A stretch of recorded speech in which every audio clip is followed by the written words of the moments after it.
Hi, I'm Keith Allen, and I play Murphy on Z Nation, and I listen to One Up Gaming Podcast.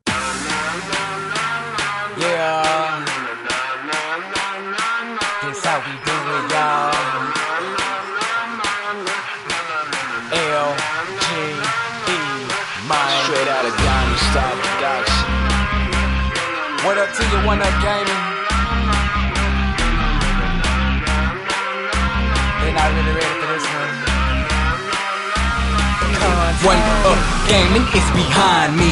Let me get in beast mode. If you wanna try me, you don't need a cheat code. Conte is who I be. To you it's Mr. Hero, legendary adversary. Flows considered lethal.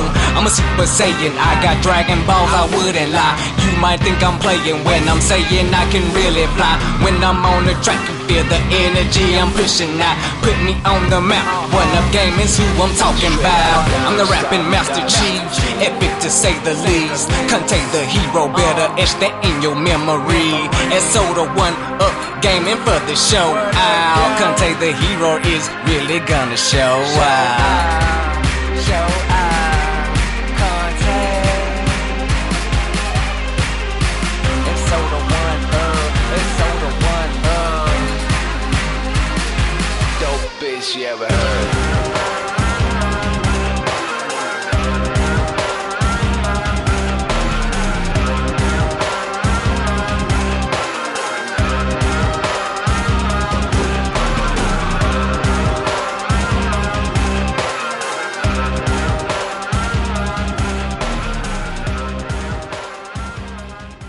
And we're here, it's One Up Gaming, it's episode 149. Now, like little bitches, the rest of the team have got other things to do. And it's my goddamn birthday today. Aww. Yeah. So we've eventually managed to get a decent person, someone with a good voice anyway, the voice for radio. Well, I don't know about a decent person, but I'm here at least. Well, someone's here, that's the main thing. Has anyone ever said that to you? You've got the voice for radio. Yeah, but the thing about that is, if you say you've got a voice for radio, that usually means you're, bare ass Pig, ugly otherwise. Pig ugly, yeah.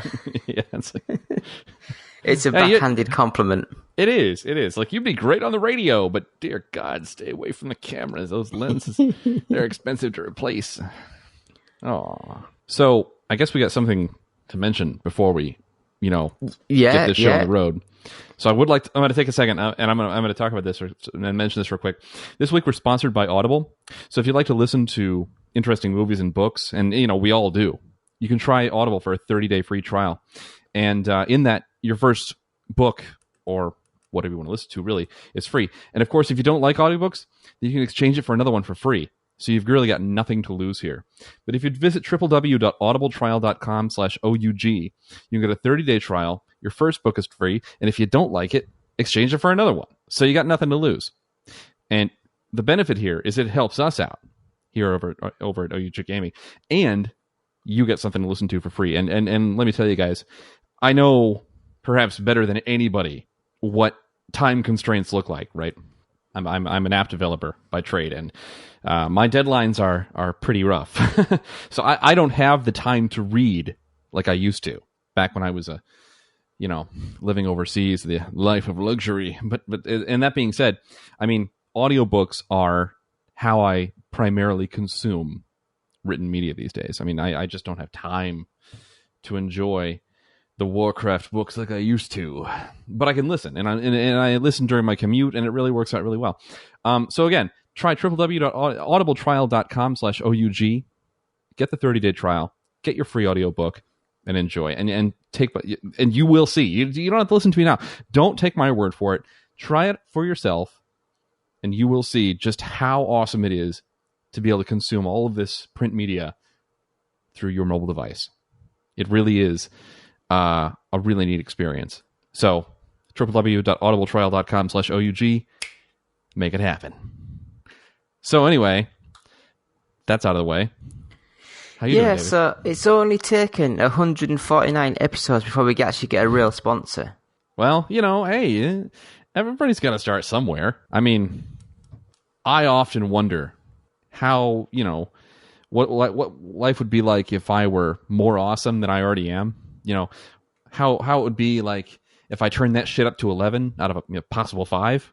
I mean, you never know, but gotta start somewhere, right? Because I've just been looking on our old like revenue sort of like adverts on Fiverr, which people were paying $5 to get a little advert made, and we made over $220, which that's not very much for 2-3 years. Right. And this new sponsorship sort of deal, in 2 months we'll have made more than that. Well, that's what happens when you make it the big time, boys. The big time comes a knocking with some moderately large checks. So once the podcast fees are paid, and then the website fees are paid, and then back up the domain names and things like that, then we can start paying staff members. Oh yeah. Yeah. That being said, what have you been playing lately, David? I'm really curious. This week, I've had time to play very little. Yeah, this week I've not really played that much. I mean, I don't know if you've played it or not, but I have at work, whenever I've got some free time, been playing Clash Royale. No, haven't touched it. Oh my god, it's one of the best games I've ever played on a mobile. Really? It is amazing. And what makes it so amazing? I'm really curious about this. What makes it good is I hate tower defense games. Sure. Because I don't like building stuff and then protecting stuff and things like that. This game, it only lasts for 3 minutes per game, and it's a tower offense game. Like, you've got your 3 towers at the bottom, and then they've got the 3 towers at the top. And it's just literally, you have 3 minutes to try and destroy more towers than they destroy of yours. So, it's the opposite of the game genre you don't like. Yes, but there's still strategy. Like, if they send someone over, you can put people in your side of the map that'll kill their people before they get to your tower. So it's got the strategy mix. And I think because it's made by the people who do Clash of Clans... Oh, yeah, okay. It must have millions and millions of downloads, because it's all peer v peer game. No, there's no single player, it's all against other people. Supercell, that's the company. Right. And you literally, even when I'm working at 3 o'clock in the morning, you click match, and literally 3-4 seconds, and you're in a match. It's really good. All right. Well, I mean, if it's that casual in terms of time requirement, I guess I could give it a shot. I think scenario, I'm just going to delete it. So, most people do with my game. Oh. It's actually got all the characters from Clash of Clans in it as the, your player people that you've sort of put down. Okay. So it's I've never played Clash of Clans, but this game, I honestly think it's probably the best mobile game ever made. Wow, that's... Sorry, Justin. Maybe the third best. That's better. And really, no, you could go for second best, because I consider my games to be tied for first. Second best is fine. No, I've since I'm back to being a not unemployed piece of shit, having moved back from Korea, I'm no longer living in Korea. Last time I think I was on the show, I was still in Korea, I believe. Yeah. I am now back in the U.S. Doing stuff. Came back, didn't do anything for a couple months. Only about 3 months, and since then I'm saying a lot. I've actually become a full-time professional developer, working for a company that's a fair commute away from where we live, but I'm doing commercial app development now, and not just doing stuff on my own, unlike before. And I have come to realize just how massively time-consuming that is, and that's fine. I really enjoy it. I just don't have as much time and I certainly don't have enough time to do game development like I was doing. But I'm finding, little pockets of time here and there to throw down some code towards a game I'd like to eventually release. So, I mean, with the place that you're at, how is it, like 9 till 5, or is it 9 till you finish? 8:30 to 5. It's no, I mean, really, My new company is amazing. I'm not going to mention any names here, privacy concerns. But no, my new company is amazing. I'm on a small team of 2 other full-time iOS app developers, and we have one Android developer on staff who takes care of pretty much everything Android related. App development is not the only thing we do. We have a team of designers and designers and advertisers and marketers and SEO guys. It's a full time. It's more than just an app development firm. It's I would point it more towards design and advertising, really. So we do a lot of stuff for a lot of different corporations and even government entities to a lesser extent. I guess it keeps your fingers in other things rather than just the development that you're used to. Right. And I'll say this, I didn't go to school for computer science. I do have, 2 degrees but neither of them are in computer science. And I have learned more out of just in the last, say, 2 months of working for this company than I think I did in a year of studying on my own. Or working on my own as an independent, developer. And it's just that, it's a matter of, we need these features for our app and you've got to put them in. And they just, the words "make it happen" are something I hear pretty often. So, it's actually been a really great experience thus far. They could have nicked the quotes from Star Trek, though. Make it so. Yeah. Usually it's just more along the lines of "get your ass back to work, Justin." But it's fine. It's fine. Do the higher ups have a sense of humor, or is it very sterile? Oh no. I mean, here's the thing: this company is it's 25 some odd years old, but it's not. It has a very startup feel. So it's a big open office plan. You've got music pumping through the PA all the time. They've got a fridge full of beverages of all types and whatever you want, snacks sitting out, fruit. You can eat and drink yourself to death if you're really interested in doing so. It's really great in that sense. It is not by any means your typical, office job. I don't even really have an office. I have a desk and a pod, and it's a standing desk, so it's pretty, it's really open in terms of layout, and everyone there is really chill. And my boss is our CEO actually went to the same university I did, so that's pretty cool. But no, I wouldn't call it by any means a stuffy environment. No way, not at all. Because I only bring it up because I remember a few weeks, or maybe a month after you started there was a tweet sent out from the company where you work saying, "Welcome to our new employee," or something. Yeah, actually, that was about a month after I started, and what it was is our the lady who does our press releases was on vacation, so yeah, they did give publish a press release that hey, Tariff's expanding our. I just said the name of the company. That doesn't anyway. If you find my Twitter feed, it's not going to be hard. I can bleep it. Thank you. That would be fantastic.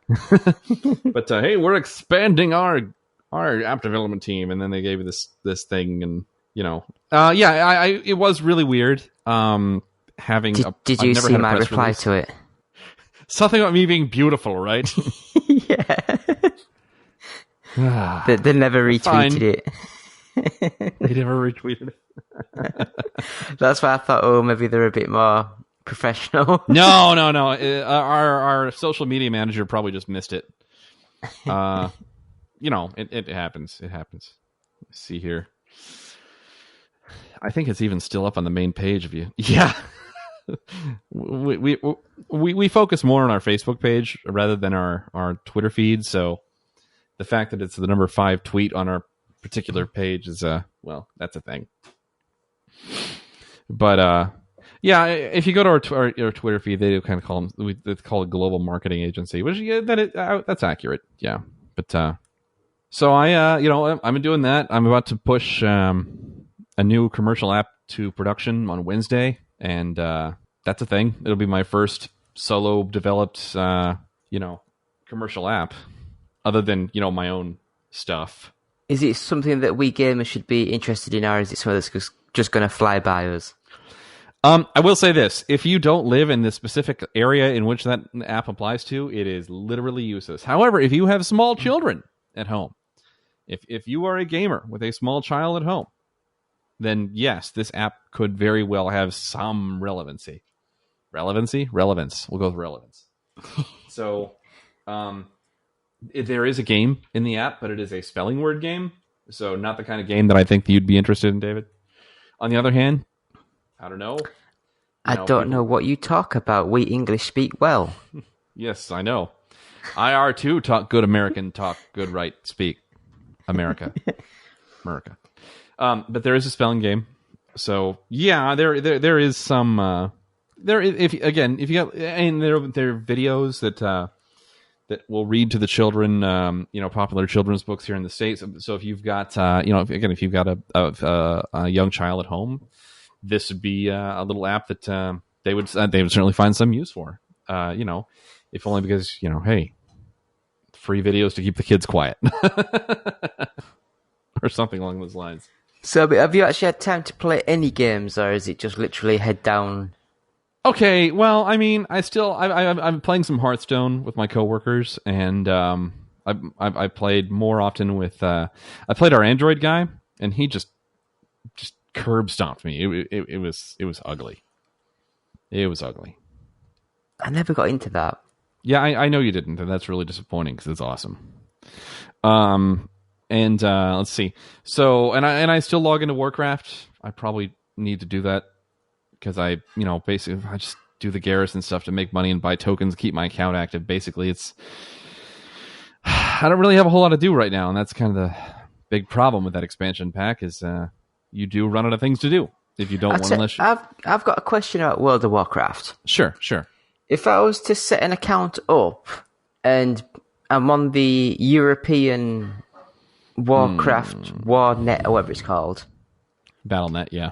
Would I be able to play against you, or would I only be able to play against other European players? Only other EU players. You'd have to set up on the US server to join my realm. That's a pile of crap. Yeah, well, I mean, like, Warcraft predates BattleNet as we see it today. Everything else, Diablo 3, StarCraft 2, Hearthstone, Heroes, and Overwatch are all post-BattleNet. So Warcraft is highly segmented by region. It's just because it's just that old, right?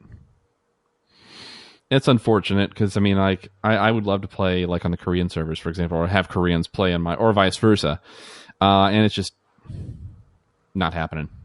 I mean, I can understand signing up to your regional server sort of thing, but you should be able to play against other regions. Right. Yeah, that's really disappointing. It's just not a thing right now. Maybe they'll fix it. I mean, there's been talk of rumors anyway of that problem being fixed in the future. And that'd be fantastic. If that were the case, I mean, that would be, there's no reason anymore to segment the servers by region. No reason at all. It might just be the fact, same as like with PlayStation, like the fact that everyone's moaning saying we need to be able to change our names like you can on the Xbox. Like on the Xbox, you basically sort of pay them like $20 and then you can change your actual username on the system. But on the PlayStation, they're like, yeah, we didn't think that far ahead, and the PSN networks, it's like 6 different things all slammed together, and if one thing changes, it breaks the other 5. I don't know. Yeah, and it could be something along those lines. I imagine that is possible, sure. Because if it's been like that old sort of thing, they'll have put other bits in at different times. And well, and yeah, that's the thing, because Warcraft predates BattleNet as we know it. There are a lot of things. I mean, I imagine it's probably just shoehorned into the system as it is. I mean, remember, this is a game that was released in late 2004. Okay? This is an old-ass game by any stretch of the imagination or definition. So, Sure. I mean, I imagine there's probably a very similar issue going on. So, I mean, yeah, it sucks, but I mean, I'm not the developer of BattleNet. And I like to think that it's not, something that can't be fixed in time, but in software development, you've always got to think about, well, what do you want versus how much time do you have to do it versus, I mean, if you look at, like, say, you only have so many developers and there's only so many things that these guys can do at any given time. And if you want to push new features means, especially in an old product like this, that sometimes you have to sacrifice fixing old things, right? So you have to choose. There's a very delicate balance between what can you do right now versus what do you need to do down the road, and what do what do your customers want? Like, so there was that big issue with the World of Warcraft private servers. I mean, did you catch wind of that whole kerfluffle? No. Okay, so I'll explain that real quick then, and then because I've got a point to this. So basically, there's a group. Actually, they were over somewhere in Europe that were running a private, what we call vanilla server, which is a private server that ran the original release copy of Warcraft. Okay, it was and didn't have any expansions at all. So it was all the content leading up to the Burning Crusade, which was in 2006. So basically, this is the original version of the game without any expansions. Okay. And this server had somewhere in the range of 800,000 to 1 million users. And Blizzard sent them a cease and desist order. And they threatened to sue, basically. And people are pissed because, they want that experience, apparently. And Blizzard says they don't want it. And, well, yeah, we do. And it's just one big back and forth of what people think they want versus what Blizzard's willing to provide. And here's the thing. I know I'm going to sound like an establishment guy here, and anyone listening to this, to me, talk about this and who's familiar with the situation. I am for Blizzard in this situation for a couple of reasons, and I know someone who's listening to this who's not with Blizzard and is just like, I'm turning this shit off because this guy's clearly wrong already. Well, no, listen, hear me out, and here's the thing. Number one, as a content creator, IP, intellectual property is that's money, right? I mean, David, you know just as well as I do that intellectual property equal money. Very simple equation, right? Unless it's a bad game. Unless it's a bad game. It's still being the same.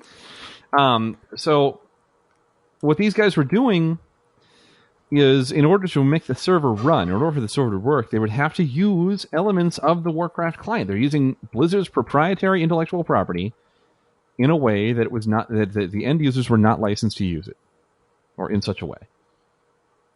And that alone turns me off to the idea, because they're taking material that is protected, that does require a license to use and does require a license to download. You don't own that Warcraft client, even if it's on your personal machine. You don't own it, and that alone was reason enough for me. However, at the same time, I recognize that people want that old experience, and I'm the type of guy that will cut the fat as quickly as possible. I think that a lot of people, whether they recognize it or not, and maybe I'm painting with a broad brush here, but I think there are a lot of people out there, or at least a lot of people who were members of this service, who looked at things in a way that I don't think I can, and that is with nostalgia glasses. Like, I mean, don't get me wrong. I mean, I love nostalgia, but I love moving on, and I love moving on towards new things. And when I think about the quality of life improvements alone that Blizzard has added in recent expansions past the original vanilla servers, I cannot go back to that. I've done the 1 to 60 grind in the first iteration of those servers, and I do not want to do it again. No fucking way would I do that again. You want to talk about a terrible experience, that would be one of them. Without a doubt, that would be one of them. So I think the IP thing alone, couple that with my desire to, play as much cutting-edge content as possible and remember the old stuff fondly, but I don't want to go back and play it. that's why I'm on Blizzard's side. I mean, and again, I'm not wrong. I'm not right. You're not wrong. You're not right. Because at the end of the day, what really matters is Blizzard was in the right by telling them to stop. The law is on their side, and that's just the way it is. And like it or not, rule of law is what keeps society ticking. And I like society. So go ahead, call me a pro-establishment zombie or whatever. Go ahead. But that's got to follow the rules to some extent, or else, well, nobody gets anywhere. That's my rant for the day. I always have a rant on this show. What the fuck? I mean, I understand what you're saying. Mm-hmm. And I do get it, because even like a normal sort of game you buy on the PlayStation 4, even that disc actually says on it you do not own the rights to the, basically. So as soon as you put it into your PlayStation, they can modify it in any ways they want. Yeah, I mean, you don't own that license. And what these guys were doing was they were taking software and using it in a way that was outside the license. And that's just, I'm sorry, but, contracts exist for a reason. So I think the word that's piracy. Well, I don't know if Blizzard necessarily went that far to call it piracy. But he's been able to play something that you shouldn't be able to sort of play, so... Well, and people are coming down on Blizzard saying, well, just give us what we want. We're the customers. And Blizzard said, you don't want that. You think you do, but you don't. That's the famous quote, right? And I kind of feel like that's true. Because like, if a Blizzard were to go out and release a vanilla server, a different version of a separate world for World of Warcraft that was based off the original game without any expansions, I don't think it would be that popular. I think it would be at first because it would be the newness aspect. Like, oh, Blizzard finally gave us what we want. But then a year later, where's that server going to be? What's the population and the active daily population of that server going to be in a year after it's out, right? Because you can't just think about this of what you're going to get right now. You got to think about the long term. And where's that server going to be in a year or 2 years or 3 years if all they're doing is maintaining legacy code? I think the only way that I'd have a chance is if it went like free to play. Right, and that's the thing. Like, I mean, I think people want it to be free too. They want their cake, they want to eat it, and then they want someone else's cake at the same time, right? I mean, Blizzard wouldn't do that server for free. That's for fucking sure. Guaranteed they wouldn't do that for free. Number one. Number two, why would anyone want to play the same game that has a cap on content? For years and years and years and years and years. I mean, that's the whole point. That's the whole allure, if you will, of an MMORPG, of an online massively multiplayer, role-playing game, is that you are getting new content periodically. The game is always evolving. It's always changing. Mind you, sometimes not as quickly as you want it to, but it is changing over time. Why would you want to go back and sit effectively in a room that has a limited number of things you can do and never go beyond that? When there's a whole house full of other rooms you could go and explore, and new add-ons being built all the time. Or new wings of the house, so to speak. It just doesn't make any sense in my mind. No, I mean, to be fair, a lot of the stuff about World of Warcraft doesn't make sense to me. Well, I mean, that's largely why I think MMORPGs aren't very popular anymore. It's not a matter of the game genre there's a problem with that. I think that's the issue. I think it's just players have evolved and player demands have evolved, and games like, Dota and League of Legends and Heroes of the Storm, even Hearthstone, which has many tens of millions of players, more than Warcraft, despite being part of the Warcraft universe.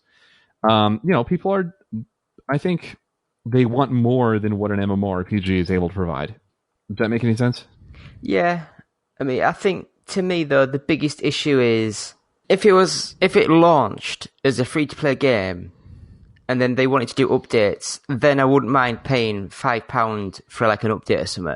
But charging, I don't know if it's like £10, $20, $15, something like that a month. It's whatever to play the game is in space money. So it's about £12 then. So charging £12 a month to play the game, and then every 6 months or so, charging £20-30 for an expansion sort of pack. I wish our expansions were every 6 months or so. Wait, try 18 to 24 months. Do you know what I mean? I think if you're charging per month, those expansion packs should be included within the fees.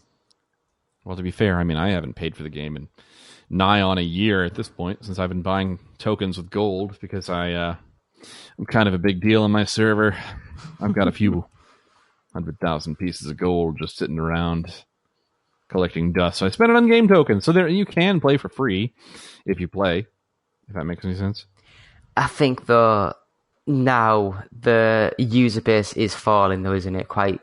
I wouldn't say about 6 million drastically, players but worldwide. 6 million players stable worldwide. That's at the last earnings call. Wasn't it up at one point at about 15 million? It peaked at 12. Yeah, so it's like half. Look at it this way. 6 million players worldwide playing a game that is now over 10 years old and paying monthly. Say that. Listen, I'm just saying, if you think about it, that's still a hell of an accomplishment because A, World of Warcraft is still the largest MMORPG by user base in the world, bar none. Number two, this game is old as shit in terms of video game years. I mean, a year-old video game these days might as well be a decade old in and of itself. And to still have that many players worldwide paying, I mean, that's, I feel like that's worth some kind of mention. But you say people paying is a big thing, but I signed up to the EA Access thing for my Xbox One so I could play EA games for like £5 a month, and you get like all the brand new games. You get like a 10-hour free trial of the new games, so that was enough to play them so I could talk about them on the podcast. Yeah. I've not touched my Xbox One in about 6 months, and I just remembered last month to cancel the service. Well, here's the thing. I mean, in the grand scheme of things, if you're paying for a service, whether or not you use it is absolutely irrelevant to the bottom line of the company providing the service. Yeah, they don't care. They just because they can still put you under the column of paying users. Yeah, because that doesn't matter. And to suggest that there are people doing that, of course, there are people doing that. But I mean, you can't. There's no way to. I mean, there's no easy way without looking at Blizzard's records to quantify that, right? And so, I mean, it's kind of a moot point in that regard. No, I'm not having a go at him. I'm just saying I bet there's a few people that... Oh, you want to go? You want to go? Let's have a go at this. No, I'm kidding. But yeah, I see what you're saying. I get that. So, I mean, but again, those are numbers that Blizzard doesn't have to release, and so they don't. I mean, no company really likes to talk about numbers. Unless they're winning like Sony. Right, unless they're winning like Sony. And even then, they're going to cherry pick. Even the winners cherry pick. Yeah. So, I mean, they're going to tell what they need. They're going to tell the shareholders what they need to tell the shareholders to keep the shareholders happy and keep them as shareholders. So, beyond that, my thoughts on the matter is, if you my thoughts are pretty simple. If you want to play, if you like a game, play it. If it has a monthly fee and you don't mind the monthly fee and you still want to play it, play it. If you mind the monthly fee, don't play it. Simple as that. I mean, I wouldn't continue to play Warcraft if I didn't enjoy it to some degree. Well, that was a great segue there about games you don't enjoy. I had a quick go at the Battleborn Open Beta. Oh, how was it? Oh, it was shite. Oh, you're not the first person. I've read about some other reviews that have been a little less than, thrilled about I mean, it kind of reminded me of Borderlands, the way the character moves. Really? But the backgrounds and the characters don't look as interesting. You wouldn't say the product might have been rushed to market, would you? I think that this was probably the engine they were going to use for Borderlands 3, then decided we'll just chuck something else on and just get it out as quick as they can. Well, that's disappointing. But, I mean, it's just the open beta, so it's probably like 6-month-old code that they're just testing out. Yeah, okay, so here's the thing. Yeah, most beta tests are usually... I can't speak for, a lot of other companies, but I know that in my work, the software that I send out to beta test to my users is roughly 3 or 4 builds behind what I'm actually working on. Yeah. I mean, I think that's true for this week's Gears of War 4 beta. And I think it was true for Halo 5, because that was basically a full year before that game came out. Sure. But these games like Battleborn and Doom, where the games are due out in like 2 weeks and the beta's out now, it's like, I think this is just a glorified demo. But they're just putting the name beta on because people like the word, because they think they're getting something they shouldn't be playing. People do like the word beta, that's true. And not beta instead of beta. You and your space words. I pronounce words how they're spelt. Yeah, with space pronunciation. It's like aluminium. It's not aluminum. Actually, it's both. I remember when I was about 10 watching Home Improvements, and it was putting the aluminum sheeting up on the roof, and I was thinking, I've never heard of that space age metal. Baffled No, there's me. a reason for that. There's a reason for that. Hold on, I gotta look this up. I remember there's a reason for this. There it is. It all began with a British chemist named Sir Humphrey Davy, and he coined the word aluminum in 1808, and then he referred to it again in 1812 as aluminium. So the guy who came up with the word used both, and both pronunciations are considered correct. So suck it, spaceman. Ugh. And the next game that I've played on PS4, I got sent a copy to review, so I'm not going to go into any details because I'm still in the early stages of playing it. But it's the MXGP2, so like a motocross dirt bike racing game. You know, I haven't played a dirt bike racing game that I've liked since Excite Bike. Was that Excite Bike 64? No. Oh, that was good. Like I loved that Excite game. Bike. You know, the original 8-bit Excite Bike. Do do do do do do do do. You know, and really, it wasn't the game that I liked as much, so much as the level builder, where you could build your own track. That was awesome. No, I hate games with level builders. No, Why should I do the job the developer should have done? Because it's awesome. That's right. Nintendo wasn't very big over there in Space Europe. So, I mean, like, if you live in a country that's not in space, like the US, we had Nintendo, and Excite Bike was the standard. And look where that's got you now. Domination by Sony. Hey, you know, to be fair, their cameras are mediocre. Oh, low blows, shots fired. Actually, that's not true. Most phones use Sony cameras, so really, it's not accurate at all to say their cameras are mediocre. So yeah, the MXGP2, I tell you, it's at the moment it's looking to be either a 2 or a 3-star game. It's not great. It's better than Battleborn, but and that's saying quite a bit if it's better than Battleborn. No, actually, that's not saying much at all, because Battleborn is kind of garbage. So, no, it's not saying much at all. That's like saying, you know what? I prefer not getting punched in the face over getting punched in the face.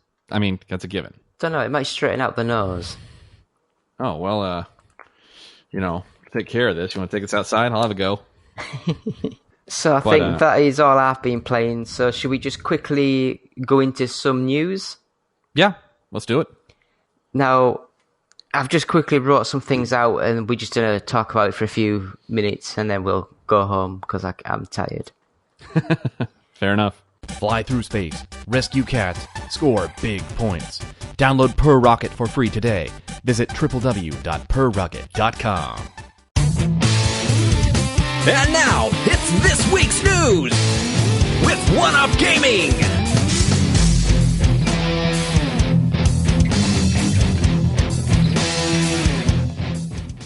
This sort of month is the 5th anniversary of the PSN outage. Wait, anniversaries are for good things. In a way, this probably has made Sony what they are today. You know, we've given the free games each month, changing everything, and just making them a lot more humble. So you say in the long run that the outage was a good thing? Yeah, I think, because if they kept with the same sort of strategy they had when they launched the PlayStation 3, say it's $600, get 2 jobs, which is what the president actually said. Did he really say that? He actually said, it's that good, you'll get 2 jobs. Hold on. Holy shit. You weren't kidding. So, and I think they were... Ken Kutaragi said, for consumers to think themselves, I will work more hours to buy one. We want people to feel that they want it. Introspective, anything else. Get it? Wow. I thought you were kidding. No. Huh. People say a lot of things and they think, oh, shit. But yeah, I think that after that happened, after the month went through and then they worked out, because there was a lot of anger because they weren't being told what was happening during that month. And then after the month was over and it was fixed, when they went on to, I think it was in Japan, they had a press conference and they actually bowed on stage for about 40 seconds with their heads bowed.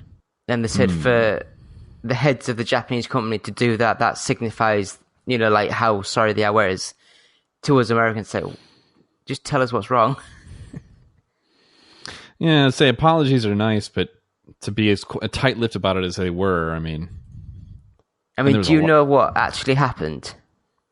So I was actually in Asia at the time, but I don't really play consoles, so I wasn't paying attention. Basically what happened was they made the PSN network and everything, but there was one guy sort of who did the security and he forgot to really add any security whatsoever to it. Oh yeah, and they discovered a whole bunch of shitty things about the company too. I don't think that was at that time. This was it later down the road then? Yeah, that was because Sony were making that... Oh, God, what's his name? The North Korean leader, Kim Jong-un. They were making that comedy movie about him. Oh, yeah. And once North Korea got the wind of that, North Korea actually got their hackers to hack into Sony. Allegedly. It was never proven the North Koreans did that. Oh, they sort of said the IPs led straight to an office in North Korea. Yeah, but that could be faked. But basically, they just stole Sony's entire winter movie lineup and released them on file share sites. Well, as I recall, Sony was using bubblegum and paper clips for security on all fronts, so yeah. I don't think it was going to be that difficult to, get at the time. I don't think it was going to be that difficult to get past it. No, but I don't know about you, but for the simple ease of things, I've got all my details, credit cards, whatever, on the system, so you just click buy, and it automatically buys. Sure. Because on my Wii U, this is one of the reasons why I don't use it at all. You have to put all your details in, and then you have to set up a password. And every time you go to buy something, you have to go, yes, I'm sure I want to buy. Yes, I'm sure that card. Yes, I'm sure buy. Then it comes up and asks for your password. But because I only turn it on once every 6 months, it's like, oh, what the hell is that password? And I can't be asked to reset it every time. But here's the thing. The Wii U is more likely to be used by younger children than, say, an Xbox or a PlayStation. So, Nintendo knows who their audience is, so they're dealing with that accordingly. I get that. In a way, I think the iPhone's got it perfect. I think from now on, all consoles should have a little tiny fingerprint sensor, built on the back of them or something. Oh, yeah. So you just click yes, buy. Two things. Do you use Apple Pay on your phone over there? Does your bank support Apple Pay in the UK? My bank doesn't. Okay, so not yet anyway. Yeah. I think actually it might do now. Last time I tried to add it, it said it's not supported. They were looking to do it in the first half of this year. So it might be now. Yeah, because I know they've added a whole pile of UK banks over there. My brother uses it. Oh yeah, yeah. It's. I'll tell you this. I if I can use a touchless payment, I will anytime, because the merchant never sees your real card number with either Apple Pay or Google Wallet or whatever you want to use. Samsung Pay, whatever. The merchant doesn't see your actual number at that point. Huge fan of that stuff. So, if, for example, their system is compromised, whoever compromised the system would get a one-time use number that is useless, which I really like. But from what I can gather, America, they're still quite behind in all this. Because I think they've just gone nationwide or made it a legal precedent to be like chip and sign, or pin and sign. So basically, you put your card in, and you sign the receipt that comes out. Oh no, we're switching over to chip and pins. We've had the chip and pin for about 4 or 5 years. Yeah, but I will say this: I have very little difficulty using touchless payments here. Apple Pay in my case, but I mean, if Apple Pay works, then Google Pay or Samsung Pay and Google Wallet are going to work the same. I might look into that but I think in the UK at least we can only spend up to, I don't know if it's £20 or £30 at a time. Yeah, you've got a limitation. Whereas I can go willy nilly. But since it's attached to Touch ID, I don't mind because no one's going to be able to use it except for me. Yeah, but I think that's, I mean, in the grand scheme of things, I don't think a touch sensor would be that expensive to add to a controller. No, not anymore. They just have to find one that works well. That's the trick, is finding one that works well. But I mean, I'm sure like HTC or Samsung, they'd license it to them. Well, actually, Samsung doesn't even own their own fingerprint tech. They license it from another company. But yeah, there you go. So, and I mean, you imagine just having Apple bought the company that designed their touch sensor. But then again, I think Apple do that a lot, don't they? It's not just Apple. It's Microsoft. It's Samsung. Yeah. It's everybody. It's like Google. That. We'll have it.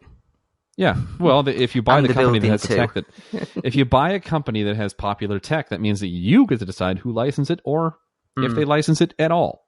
It makes sense. Yeah. So I think bad at the time, but 5 years later, I think Sony have got away with a hell of a lot from that.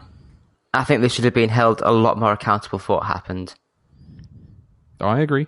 But, and I think Sony eventually realized that just saying, "Oh, I'm sorry," isn't enough. Right? It was never going to be enough. Yeah. But it just goes to show how short people's memories are. No, it's true. I agree.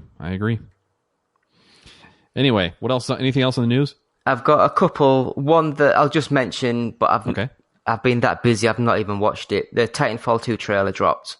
I have not watched it. I have no comment. I've just heard it's got big robots and one's got a sword. Ooh. So it could be like mechs fighting with swords. All right, here it is. Let's see here. Keep talking. I'm watching. I would talk, but that's basically all I've got about it. All right, fair enough. I know it's going to come out on every system, so PS4, Xbox One, and PC.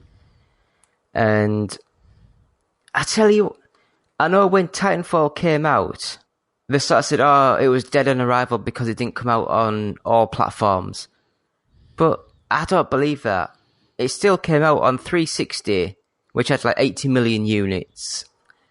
It still came out on the Xbox One, which had at the time like 2 million. It still came out on PC, which had hundreds of, or 2 billion. So sure. Just adding it to like another, like a PlayStation 4 and the PS3, I don't think it'd have. And I mean, everyone says how bad the game did, but it still sold over 10 million units. Yeah, I mean, here's the thing. Like, the minimum requirement of not do shitty in the market anymore is insane. Like, something could sell like 5, 6 million, 10 million, 15 million copies. Like, oh, it did mediocre. Like, it's amazing how high that bar has become, Think about a game selling 10 million units 10 years ago. That would have been like a huge success. Look at 2 million units even. Look at Final Fantasy. The Final Fantasy 15. The rumours have come out saying that if it doesn't sell 10 million units, it's gonna, have cost them loads of money. Well, it has to sell 10 million just to break even. Development costs that's a problem. But I wonder if that includes the animated movie and the anime series. That is a very good question. Animated movie? Not That's very sure expensive. if that's a good idea. I'm one of the only people to say I actually liked Spirits Within, but I think it's because it was nothing I liked to it do. too. It had nothing to do with Final Fantasy. I liked it too. What are you talking about?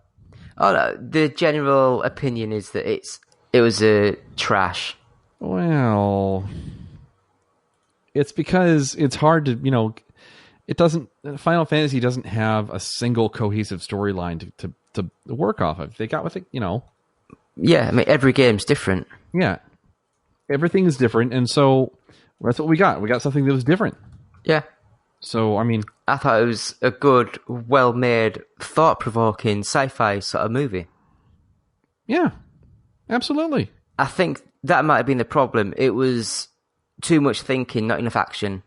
Well, I mean, again, it's just a matter of when you don't have a single cohesive story.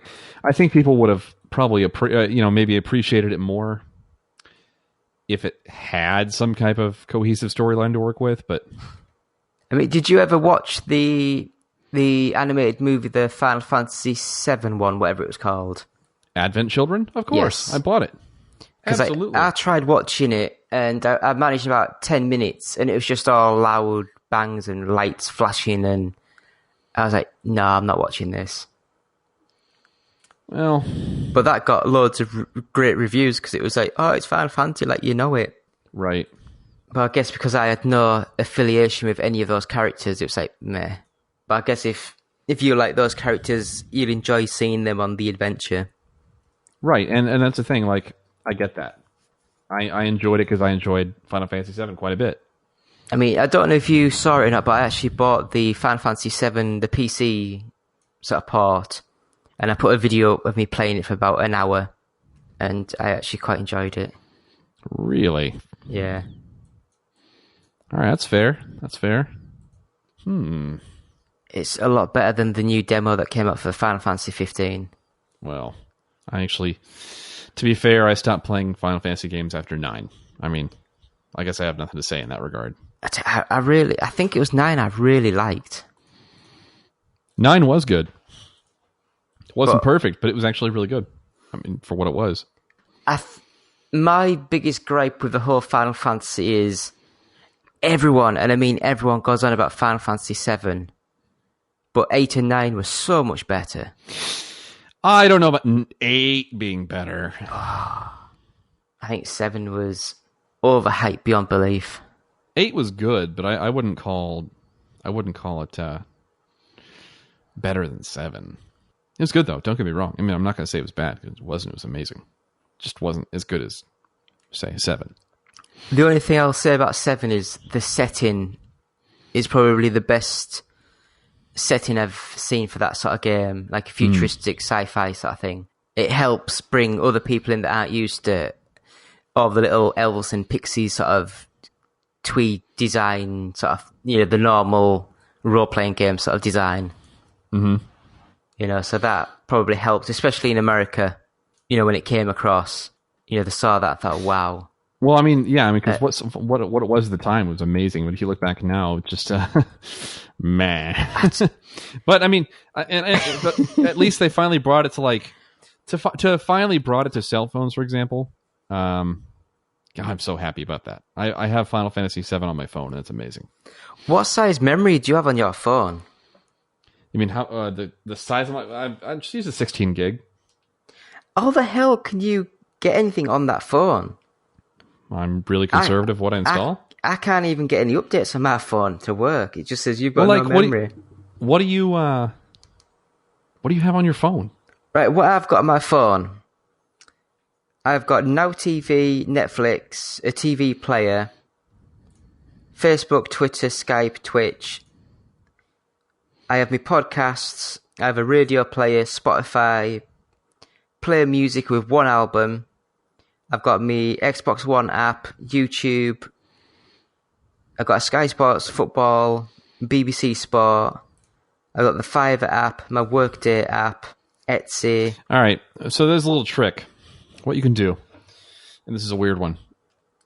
Go into the iTunes store. We're gonna have a little tech session here, right? Go to the iTunes store and go to the movie section, and find something that you can rent, that costs like 99 cents or whatever your equivalent in space money is, and something that's too big to download on your phone, and try and rent it. Like put your finger on. How do you rent? Is it you just click on it and it'll have an option? Yeah, it'll have an option for rental or purchase. So how do you find cheap ones? I don't know. You just got to look around. Anyway, you're not going to do it. You're not going to rent it. Okay. What's going to happen is you're going to try and rent it, but your phone won't have. Make sure you're connected to Wi-Fi in this case because it's not going to work without it. And when you try and rent it, it's going to say not enough space available, and it's going to pop up a UI alert controller. It says OK or settings. Hit settings and watch how much free space pops up on your phone. It's going to clear out a whole bunch of application caches and probably open up a gigabyte or more. Right, that sounds pretty cool. Because what it does is apps cache a bunch of shit, and iOS doesn't necessarily have to clear that cache. Can't I just go to manage storage and... Nope, won't work like that. It says I've got 251 megabytes left. Perfect. Then you should be able to do this just fine. Find something to rent, for like whatever your equivalent to a dollar is, or not space money. So it's 79 pence. Sure, something like that. So you basically just click on it, click... Oh, they're all just buy. I don't want to buy. Click on horror. There's always cheap horror crap. Jaws, that'd be cheap. Mm-hmm. Ooh, £3.49 to rent. Jaws, it's like 30 odd years old. Battle Royale, that'd be £3.49. Oh, They Live, that was good. £3.49. Jesus Christ, these are all like $4. A thing, £3.49. But again, you're not actually going to buy, or you're not actually going to rent. Yeah, but you're still going to pay for it. No, because it's not going to work. No, you pay for it before you download it, don't you? But if you can't download it, then you're fine. I don't know. I bought... This is another thing that annoyed me. I was listening to someone talk about Doom RPG. Mm-hmm. And I was like, oh, I remember that game on my old Java Sony sort of phone. And I loved it. And I searched it on the Apple Store. Mm-hmm. And they had Doom RPG 2 on there. And I sort of bought it. It was only about 79 pence. Downloaded it. Went through all the options and stuff. It had like little mini games and graphic novels, and so I was going through all that. And then the time came to actually try and play the game, and it just crashed straight back to the home screen. And I've Googled it, and it's like, yeah, they haven't updated it for the new iPhone sort of operating system. It doesn't work. So why is it still on the Apple Store then? Depreciated code happens. But yeah, that's annoying. So I mean, the last bit of news I've got is Leslie Benzies, who, it's a man, it's not a girl. He was one of the lead directors or whatever of the Grand Theft Auto series. Mm-hmm. And he had a sabbatical for about 6 months or so. And basically, Rockstar North, I guess Take-Two is the owner of Rockstar. They basically said, yeah, he went for a sabbatical and then he left the company. And he said... Oh, didn't they fire him in that time? Yeah. And now he's suing them for unclaimed, or like basically royalties for the game, for the Grand Theft Auto games, because he said he basically, because of him, the Grand Theft Auto is what it is. And he's suing them for $150 million. Gotta start somewhere, I guess.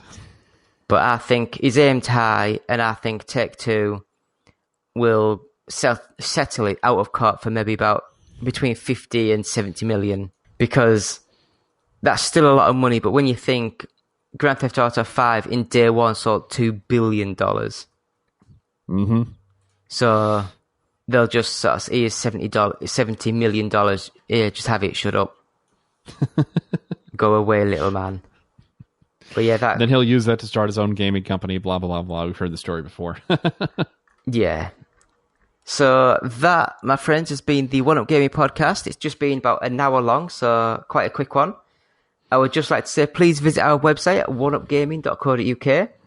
Please go to our Patreon site, which is patreon.com/OUG. If you want to buy any t-shirts or mugs, then go to bluecyborg.com and search One Up Gaming. You can get 10% off. I always struggle with this one because it's got a UK before the code at UK. Customcontrollersuk.co.uk. It doesn't roll off the tongue. No, it doesn't. That's okay, though. We still like them. You can get a 10% discount by using the discount code OneUpGaming, all one word. You can get 5% off at funstock.co.uk with the discount code OneUp, all one word. And we're on Facebook, YouTube, Twitter. Just go to our website and it's got the tabs at the top of the screen. It'll take you directly to those pages. If you do want to tweet to us, it's OUG official. Or you can email me directly at contact@oneupgaming.co.uk. We have an official Twitch channel, which we'll have to start using again. Since I've gone on to night shift, there's no point streaming out at 7 o'clock in the morning. And it depends, because your 7 a.m. is like afternoon our time, here in not Space Europe. No, it'll be afternoon time for... Oh, wait, no, you're 8 hours ahead. Yeah, so it'll be the Los Late Angeles night, that'll be like 6 o'clock. Living in the future sort for of so thing. long, it's just terrible. I'm all mixed up for having lived in the future for so long. Yeah. Oh, and don't forget to check out audibletrial.com/OUG to get your free Audible 30-day trial right now, because books are awesome. Books make people awesome. Books can make you more awesome. Oh, yeah. So basically... Ever wondered if you could ever possibly be more awesome than you already are? Find out. audibletrial.com/OUG. That's all I got. finished selling your soul? Oh, I sold it years ago. I've got nothing to sell. I'm fine. Good to go. So basically, this has been the One Up Gaming podcast. Please subscribe to us and give 5 stars on iTunes. If anyone gives us positive feedback and leaves us a nice little message on the iTunes thingy, because I've had to switch hosts, so we've got no actual iTunes reviews anymore. Basically, if anyone leaves us that, leave your Twitter handle on it, and I will contact you and I will send you out a free game. Either a Steam code or a PS4 or an Xbox One game. Oh, man. That's some serious stuff. Okay, yeah, you should probably do that. Even if you hate us, you can get a free game. So just, FYI. I hate us, so it's fine. Give me a free game. I hate myself, so...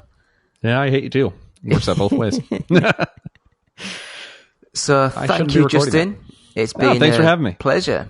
I'm just playing around with my recording software now, because for some reason it hasn't filled the full box. I've got a black border next to the screen, and when I put the mouse near where the border is, it's just duplicating the mouse cursor.